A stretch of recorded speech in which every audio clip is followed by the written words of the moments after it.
What's up, people? It's been a minute since I've gone live, and I was making some dinner tonight, and I figured I would go ahead and go live because, yeah, I just want to talk about the food that I'm making because it's very tasty, even though it's lots of vegetables right now, and I don't always eat this healthy, even though I really, really try to most of the time. But, oh wait, this way. We got some potatoes, we got some garlic, and we got some broccoli. Pretty straightforward. Not like a full on meal, but I'm not that hungry. I'm just basically just kind of having like a snack for like the rest of the night. Kind of late, honestly, but I'm Hispanic. We eat late. That's what we do. Anyways, I'm kind of a nerd, and I was thinking about talking about. I find really cool about health, just nutrition and stuff in general.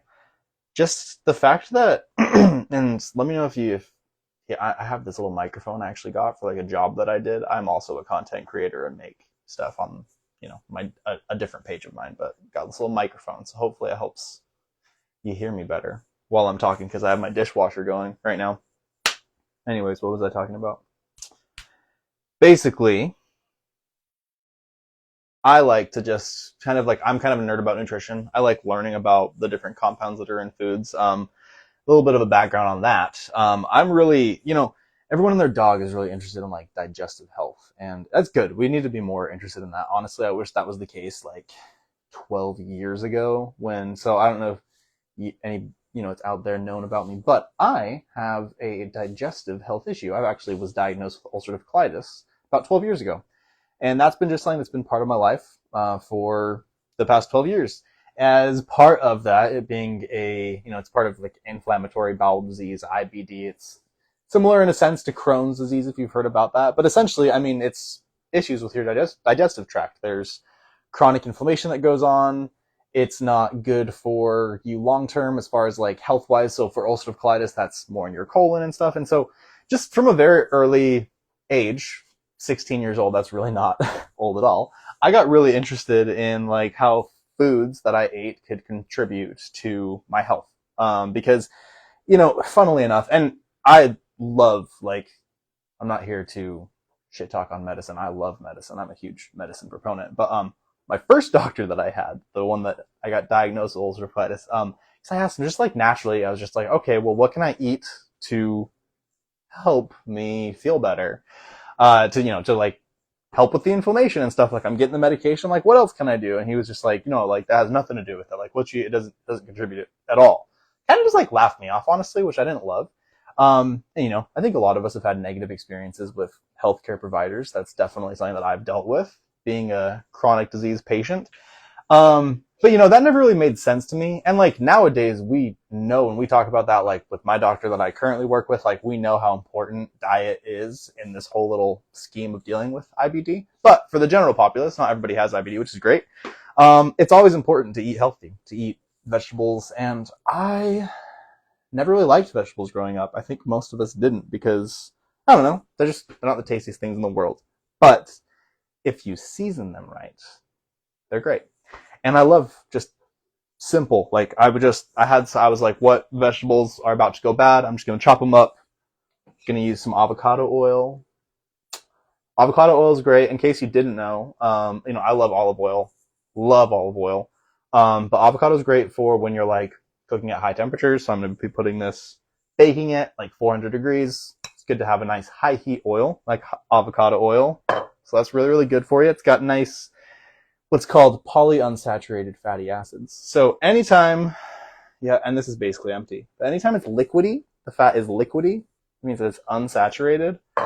And saturated fat like coconut oil, like it's like thick, it's solid at room temperature. Just fun little fact for you. Anyways, I just want to talk about these humble vegetables here and why I'm eating them. I eat garlic every single day. Garlic is really, really good we've known this for a very, very long time, but garlic's really good. For lots of benefits of health, but cardiovascular health, very, very good. And antioxidant benefits.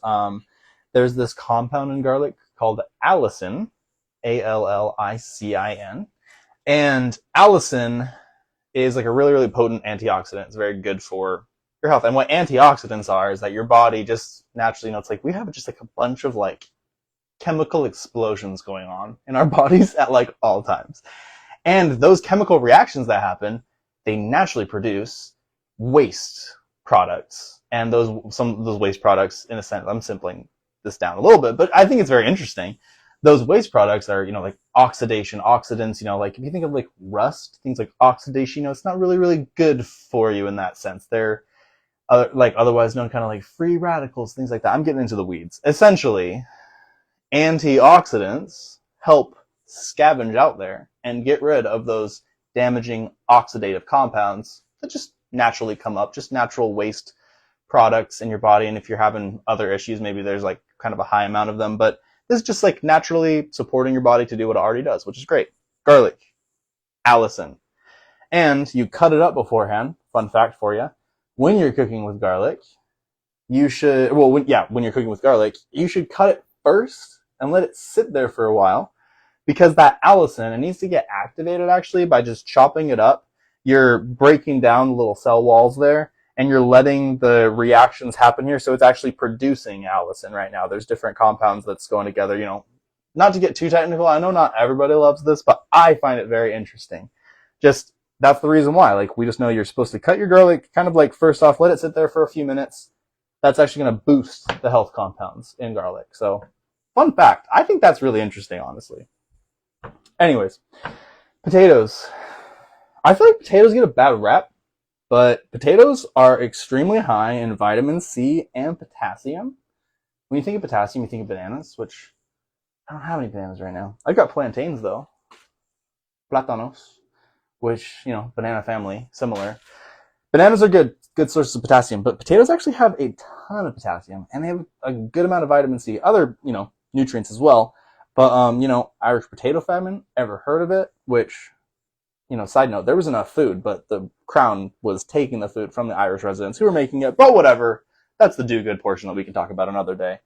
But essentially, potatoes are very, very good. Like back in the day when this was like all that people had, it would prevent scurvy. Really, really nutritious, beneficial. Obviously, we've got our pick of vitamin C nowadays. There's vitamin C in broccoli. There's vitamin C in oranges, lemons, other things, But yeah, there's vitamin C in a lot of stuff. But back in the day when this is all that they had, very, very good. So good source of vitamin C. Very, very good for you. It's also got nice starch. Starch, this like hard plant material here. Good for digestion. It's good to get some fiber in your diet. Talking about fiber, broccoli. If you've ever had broccoli farts, just know that it's because broccoli is so, so good for you. And it's basically just kind of like cleaning up your system a little bit. But the reason why your farts smell so bad is actually part of the reason why broccoli is so good for you. Because broccoli's got this cool compound. My wife is laughing at me right now, but, I'm just a nerd, whatever. Broccoli's got this really cool compound called sulforaphane. And, it sounds like sulfur because it's a compound containing a lot of sulfur. So, names, chemistry, it kind of comes up when you're dealing with nutrition. So, broccoli, it's got a lot of great things. I mentioned it's got vitamin C. It's got a lot of that. It's got magnesium. Pretty much anything that's like green has magnesium in it, because we can talk about that another day. But it's got magnesium. It's got, my mind's blanking right now, but it's got sulforaphane. So let's talk about that. Sulforaphane, I'm just going to say that again. Sulforaphane. Sorry. Okay. Anyways, I'm like giving a freaking lecture, and there's like not many people watching right now, but it'll be here for later, so it's great. I'm just enjoying the time. Whenever I'm in front of a camera, I feel like the world is watching me, so that's why I'm acting. Not acting. I'm just nervous sometimes, so this is breaking the fourth wall. Anyways, back to sulforaphane. Sulforaphane is so great. Take a look at this broccoli. Look at all these little sprouts. It's like a little mini tree, kids, they naturally, they joke about that. But hey, broccoli, all these little spores here, these little sprouts here, ooh, great plant fiber. Great amount of plant fiber. And fiber. Oh my God, most Americans, most people in general, but I mean especially Americans, we're kind of fat over here in America, in the United States, the U.S. of A. Um, which is fine. I grew up a very fat child, and that's part of the reason why I'm so health promoting now, because this food is good. You want to have tasty food, people. Like, you don't want to be eating cardboard. But anyways, I'm just sitting here, and actually, let me restart because I turned off my oven. So, preheating the oven to 425. That number sounded good to me because that's kind of the typical temperature I do for potatoes. I know it's a little bit high for broccoli, but whatever. We're hanging out. This garlic has been sitting here for probably like a good 15, 20 minutes now. So that's definitely good to go. So you're just hanging out with me right now. You can't go anywhere. Well, you can. You can swipe away, I guess. But that'd be kind of mean. So, also, this is another thing my wife laughs at me about, but I think this is pretty cool. I'm basically a king, people. Look at all those spices. You know, wars were fought over spices. And people would come with their spoils of war, and they'd be like, I killed a lot of people for this salt. And I just bought that salt for like $4 from the Himalayan mountains. I think that's kind of cool. Anyways, seasoning, spices. They would make the world go round, baby. So, I'm just dinking around right now. This is just my leftover veggies. But, you know, I've really been into a harissa powder. I'm not sure if that's the correct way to say it, but harissa. Anyways, we got some pink Himalayan salts. Boom, boom. What else looks good right now? I had some garlic. I'm going to add some garlic powder because I want my potatoes to be a little bit garlicky. And we've got a few other things, but you know, we've got a little bit of like a little Middle Eastern, a little North African spice going on. So let's make them a little spicy. Let's do some ground paprika. That sounds pretty good. Okay. Well, I'm basically out of my avocado oil. So, you know, okay, another cool little fun fact. You know, when we cook and you shouldn't, if you don't know already, you shouldn't use nonstick pans. We can talk about that another time, but just some solid stainless steel is the best way to go about it. Or cast iron or whatever. But, obviously, you're going to be sticking things on there because it's a nonstick surface, so you want to have some type of oil there. I personally just use butter most of the time. But when I want to get a nice like spray, those little oil sprays, a lot of times they have propellant in them, other little additives in them. It's not really good for you. And all you need is some pressure. So there's this cool little thing. It's called Misto. That's just this brand. I mean, there's a few different types of this. But basically, you put your oil in here. Any oil. I put olive oil. And this is like a little plunger. And it makes the little like pressure built up. And then you can use this. And I'm using this because I'm out of my avocado oil. You can just like spray on your pan or just on your veggies. You know, it's not exactly the exact same, but you get it. And I'm just going to throw it in there because we want some oil. Because we feel like it, you know? Oil's good for you. Get some nice fat in the bones. Okay, so we've got some oil on these guys. I'm going to throw them in here. Oops. Dropped a potato. So, yeah. Let me get this clear. I do take medicine, but food is medicine. And it is a good, natural way that we can improve our body's processes to heal ourselves. And, you know, I like talking about the body's, like, natural ability to heal itself.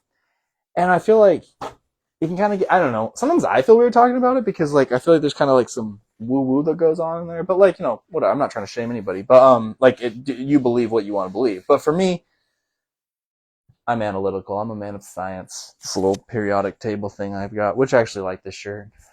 Life is periodically hard, but elementally good. It's a good little message to take with you about your day. Because it's true. Life is good. Fundamentally. Elementally. Anyways. Forgot what I was talking about. But we've got the veggies in here now. So we're going to get some salt. And, I'm just going to walk through, and if I get prompted about anything, I'm just going to say it. I'm not trying to, assume that you don't know what I'm talking about, but I just like explaining for what, just the little things. It's like, oven's ready. Salt. You might have heard from people talking, doctor's office or whatever, being like, low sodium diet, watch your salt intake.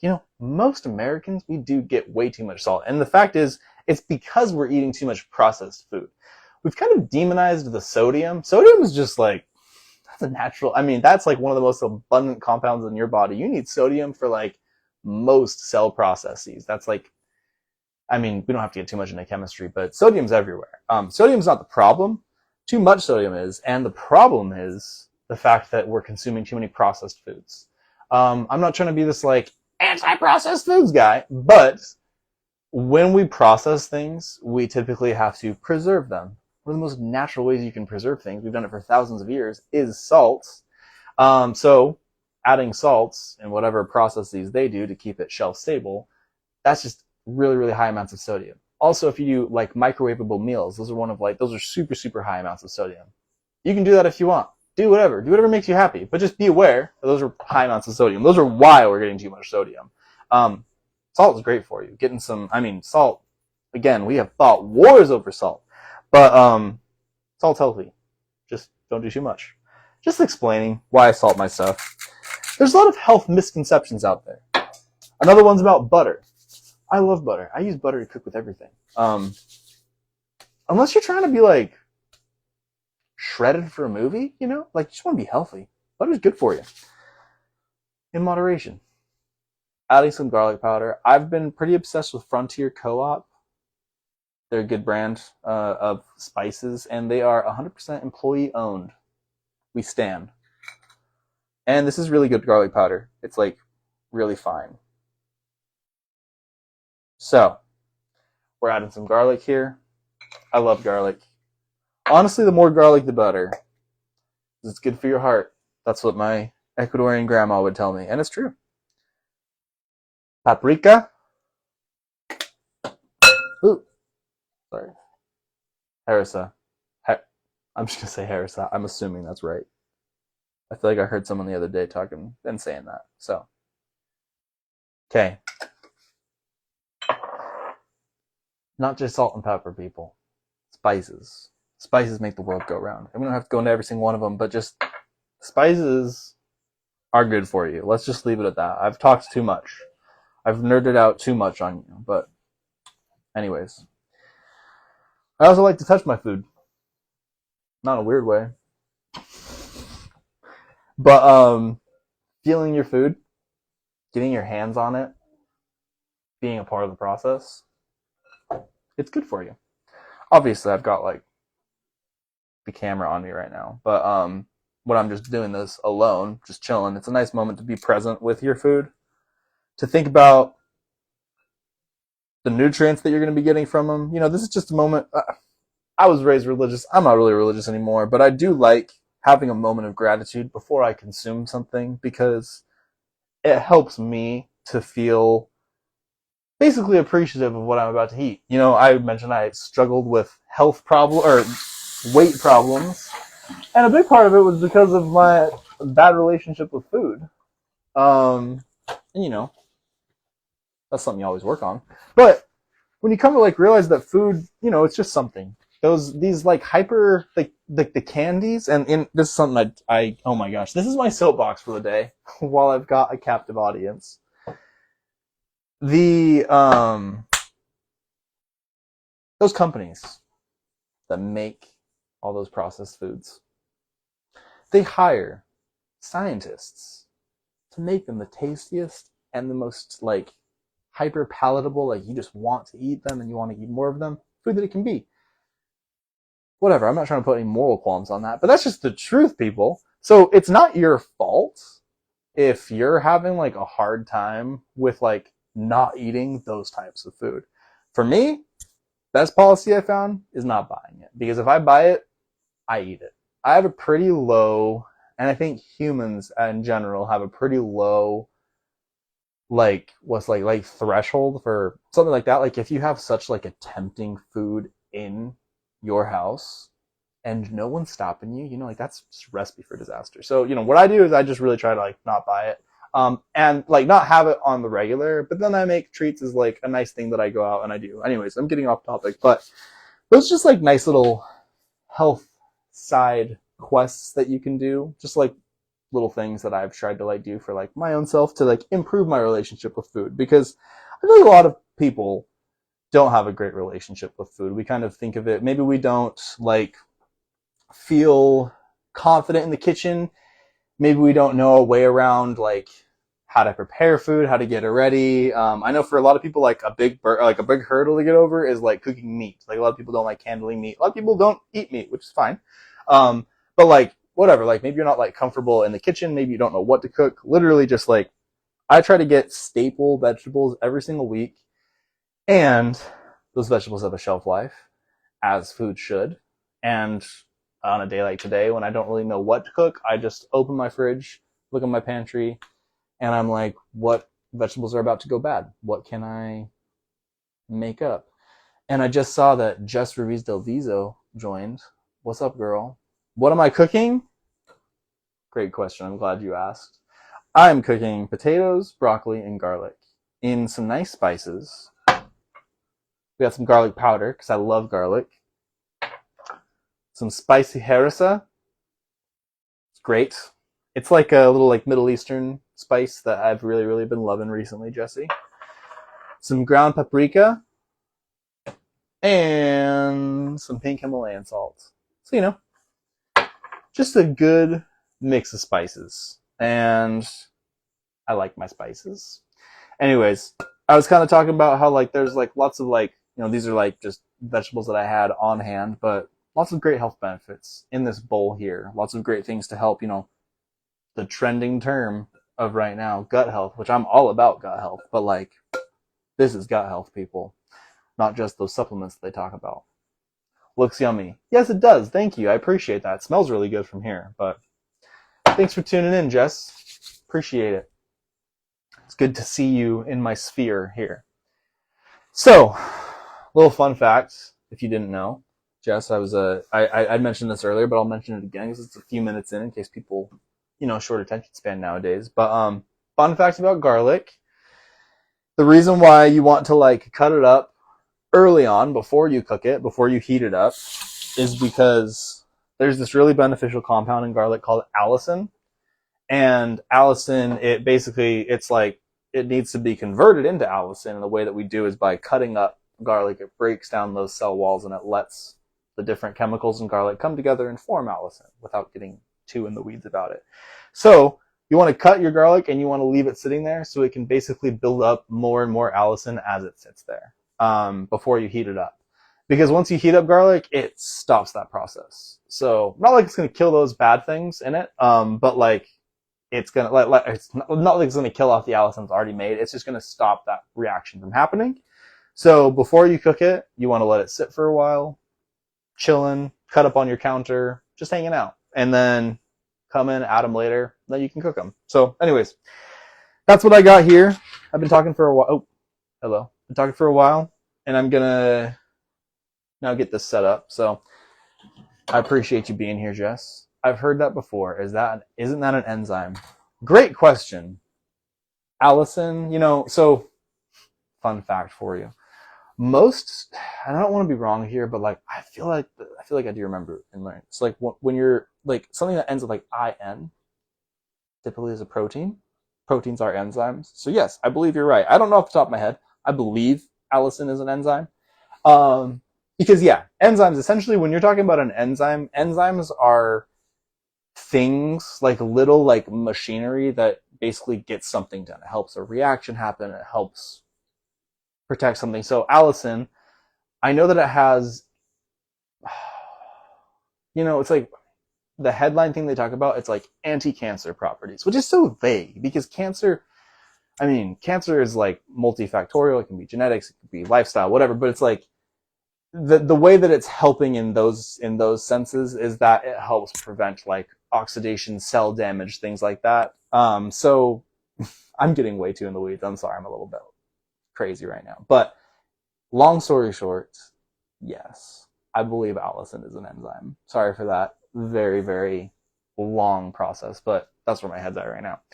Anyways, science is very complicated, and honestly, it's beautiful. I think it's really, really cool. I really respect people who like know their enzymes, like peptide scientists. Like that's a whole different ballgame for me, honestly. I think, but it's really, really cool. It's like, you know, as I learn, like as you continue in health and medicine, like you just like learn the little bits and bobs and stuff. So like I'm aware of certain like peptide enzyme stuff, but for instance, what enzyme do I have here? Ooh, I've got super enzymes. Okay, yeah. Basically, enzymes, when you talk about like digestive enzymes, they help you digest your food because they're helping facilitate that chemical digestion that's happening. That's how enzymes are, you know. Anyways, good question, Jesse. Sorry. We've got this bowl here. We've got the vegetables. We're going to throw them in here. Spread it out so we get a nice layer, just single layer.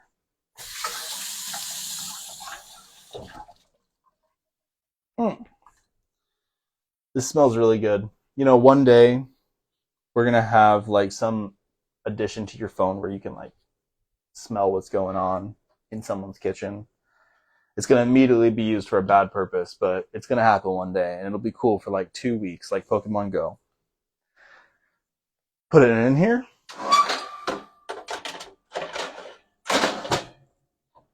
And yeah, we're doing it for 25 minutes at 425. So, yeah. This thing honestly basically just started because I was getting my food ready and I was like, you know what? I've got a lot of thoughts about the vegetables that I'm about to eat right now. And I have this phone that can just beam me into the inner sphere. So why not? I appreciate you for watching. Really do appreciate it. It's been nice hearing myself talk because I am so vain. I'm just kidding. No, it's nice to go live, you know, talking, interacting with you people online here and just emerging onto Instagram for the day. Appreciate the time that you take with me. So, yeah. With that, thanks. Good for you. It's hard to go live. It is hard to go live sometimes just because, you know, you don't necessarily, unless you have like a bunch of people interacting, which, you know, one day, girl. Yeah, it's just like talking to your phone, which is fun. I like talking to my phone. I like, again, kind of like I mentioned earlier, I'm like, I always feel like I'm like talking to the world, even when like 2 people might be watching. But it is a fun thing to be able to do. To just kind of like go on, pop on, and be like, this is live right now. Any mistakes I make are happening in real time. So it's nice, you know? A little bit of high stakes, a little bit of life poker. I enjoy it. Thank you for the hundreds and the fire. Ooh, and the hearts. I don't even know how this app works. That's cool. I didn't know you could do that. So, before I head out, let's put a filter on my face. Oh. Oh. So, as you can see, try my new supplement because my skin is glowing. Anyways, I hope you all have a great rest of your night. Thanks for hanging out with me. Thanks for tuning in, all you who tuned in. And yeah, keep living well, keep doing good. And when you're not looking your best, put on that filter. Peace.